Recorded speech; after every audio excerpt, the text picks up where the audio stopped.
Praise the Lord. Ang pinakamataas sa pagpupuri, kaluwalhatian at ang kadakilaan ay tangi lamang po sa ating pinakamamahal na Panginoong Hesus. Hallelujah, praise the Lord.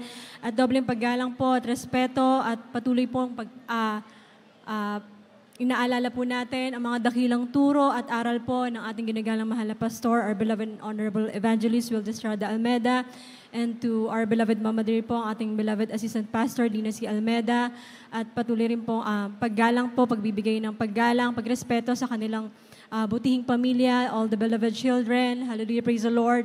Hallelujah, praise the Lord. Hallelujah. At patuloy, isang pinagpalang araw rin po sa ating lahat. Hallelujah, sa lahat po ng mga baguhan, sa mga datihan. Praise the Lord, sa lahat po ng ginagamit ng ating pinakamamahal na Panginoong Hesus, sa banal na gawain po ng ating pinakamamahal na Panginoong Hesus dito po sa dako ng Marilao. Purihin ang pinakamamahal na Panginoong Hesus.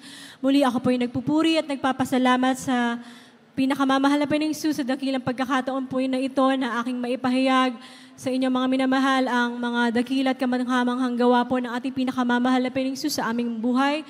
Hallelujah, praise the Lord. Share ko lamang po, before po kami na-save, mga minamahal, year 1996 po, kami po ay, ang aking beloved parents po ay mayroong negosyo mga minamahal nung panahon na yon sa dako po ng Bicol. To cut the long story short, mga minamahal, ito po ay nabangkarote at tunay na andyan po ang mga pagkakautang, kaliwat ka ng mga problema, mga minamahal. Ngunit dakila ang ating pinakamamahal na Panginoong Hesus. Hallelujah. Hallelujah. Ang ating Diyos ay dakila. Dakila ang kanyang pag-ibig. Lahat ng tao ay binibigyan niya ng pagkakataon upang makakilala sa kanya. Purihin ang ating pinakamamahal na Panginoong Hesus.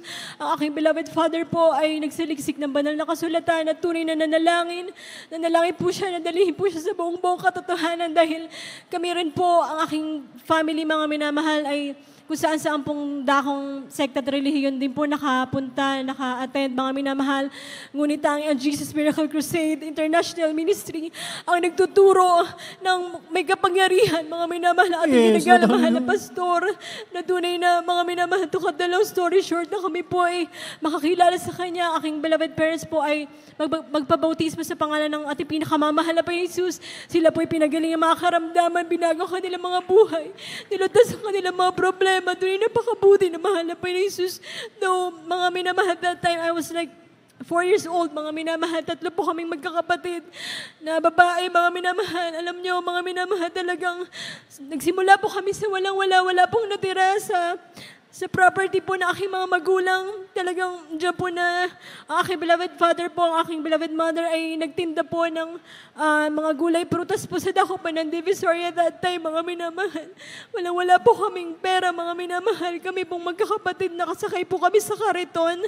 Naglalako po ng gulay, ng prutas, pero napakabuti na mahal na Panginoong Hesus dahil inalis niya po kami sa kahirapan dahil ang totoo ang ating pinakamamahal na Panginoong Hesus ay nagpapala, mapagpala Diyos, mapaghimalang Diyos, napakabuti na mahal na Panginoon dahil pinagkalawawan po kami ngayon ng mahal na Panginoong Hesus ng sarili pong bahay, sasakyan. Talagang pinag-aral po kami ng mahal na Panginoong Hesus sa tulong po ng mahal na Panginoon. Nakapagtapos po na pag-aaral.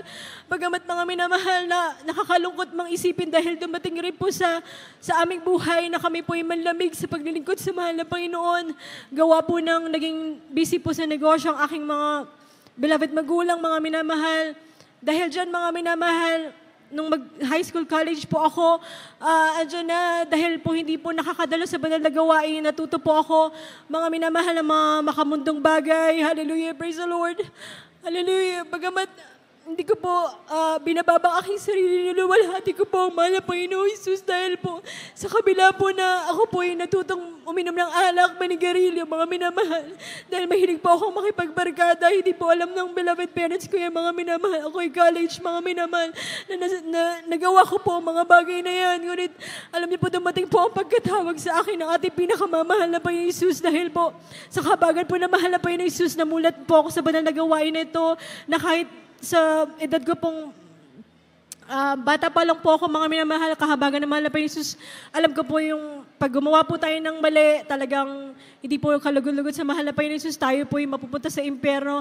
Ngunit alam niyo mga minamahal, that time, nagkaroon po ako ng sleep paralysis wherein every time po na, bago po ako nung gumraduate, every time po na mapaiglip lang ako, talaga pong Diyan po na inaatake po ako niyan, di po ako makagalaw, di po ako makahinga, di po ako makakilos. Sabi ko, mahal na Panginoon, alam ko kapag mabawian ako ng buhay na wala akong kabanalan, di ako naglilingkod sa iyo, ako'y mapapahamak, alam ko, impyerno ako, alam niyo, mga minamahal, natatakot po ako. Pero ano po, sabi ko, mahal na Panginoon, paano ba to? Dahil hindi na po ako marunong magsuot na may kabanalan. Ngunit dakilang habag na mahal na Panginoon Jesus, sabi ko, mahal na Panginoon, tulungan mo ako makabalik sa iyong banal na gawain, gusto ko sumunod.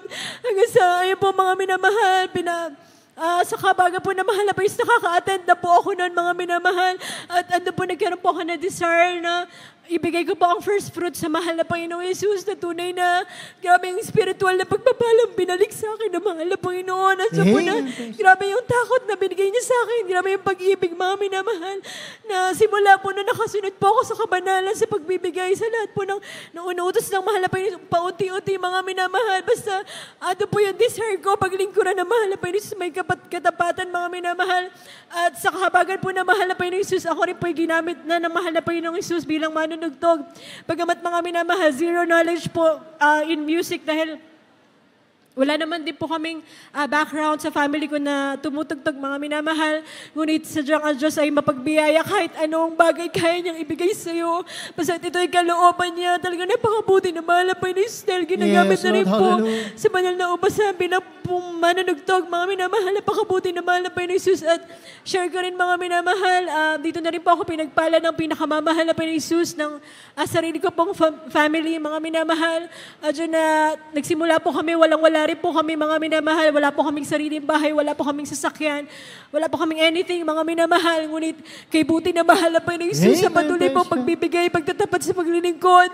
Ano po mga minamahal, pinagkalooban po kami ng sarili po naming tahanan, sarili po naming sasakyan na nagagamit po sa pagdalo sa banal na gawain ng ating pinakamamahal na Panginoong Jesus. Hallelujah, praise the Lord. At share ko rin mga minamahal, last nitong kung matandaan niyo po yung bagyo pong Karina, that time mga minamahalos, 1 week po rin walang pasok. Pero that time mga minamahal, sobrang sinubok rin po muli yung aking pananampalataya ng ating pinakamamahal na Panginoong Jesus, ng aking beloved children po, aking 2 anak po, mga minamahal, nagsabay po yan magkaroon ng sakit, ng karamdaman. Parang inisip ko nga po, baka dengue na po or what. Pero sabi ko, dapat hindi po tayo nag-iisip ng kung ano pang bagay. At yung mga minamahal, yung beloved husband ko rin po, nagkaroon din po siya ng karamdaman, nahirapan na rin po siya mga minamahal. Ako na lang po yung kahabagan po na mahal na Panginoon Jesus. Di po ako nagkasakit, pero andyan po sabi ko, mahal na Panginoon, everyday po kami nagpupuri. That time talagang sumasabay sa webcast mga minamahal at nakikinig po ng preaching ng ating beloved pastor. Alam niyo mga minamahal, for almost 4 days mga minamahal, hindi pa rin po sila gumagaling. Sabi ko, mahal na Panginoon, yung pananampalataya hinihingi ko. Ibigay mo, mahal na Panginoon. Sabi ko, wag mo pa hidulutang bumili ako ng gamot or kung ano pa man or isugod ka sa hospital yung beloved mga anak ko, mga minamahal. Alam niyo mga minamahal, dahil tinuruan tayo ng propeta ng Diyos, ng totoong pananampalataya, pagtitiwala sa mahal na Panginoon na kahit kamatayan. Hallelujah, hallelujah, praise the Lord, hallelujah. Sabi ko, mahal na Panginoon, ikaw may hawak ng buhay ng aking mga anak. Wala akong magagawa kung kukunin mo sila o ano, pero ako'y nananampalataya.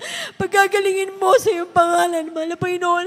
Alam niyo mga minamahal, di ko na lang po namalayan na wala na po yung sakit karamdaman nila, na wala po doktor, wala po medisina, pinagaling po ng ating pinakamamahal na Panginoon Jesus.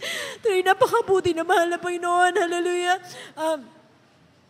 Bagamat may mga pagkukulang paminsan-minsan, ngunit ang kahabagan, dakilang kahabagan ng ating pinakamamahal na Panginoon Jesus, talagang hallelujah, praise the Lord, napakabuti na mahal na Panginoon. Dahil hindi tayo pinagkulang, hallelujah, lahat ng problema, suliranin, nilulutas ng ating pinakamamahal na Panginoon Jesus. Kaya po sa mga baguhan, mga minamahal, pinagpala kayo lubos na mahal na Panginoon.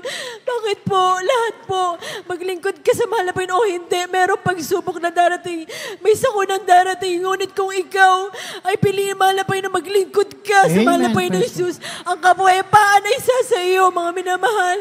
Kahit may may bagyo, kahit wala kang pera, andyan ang kaligayahan sa puso, ang kapayapaan na binibigay ng mahal na Panginoong Isus.